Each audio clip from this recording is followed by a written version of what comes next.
remember, food drop-off schedule changed as of yesterday, and it now operates on Monday, Wednesday, and Friday. Gordon has a seal. And tonight the ham soup was delicious.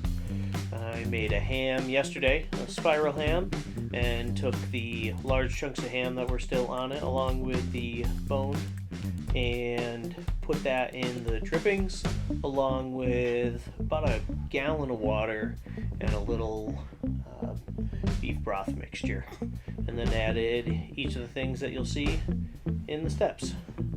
Have a good night. We'll talk to you tomorrow. So, change of plans. It's not macaroni and cheese. It's going to be ham soup.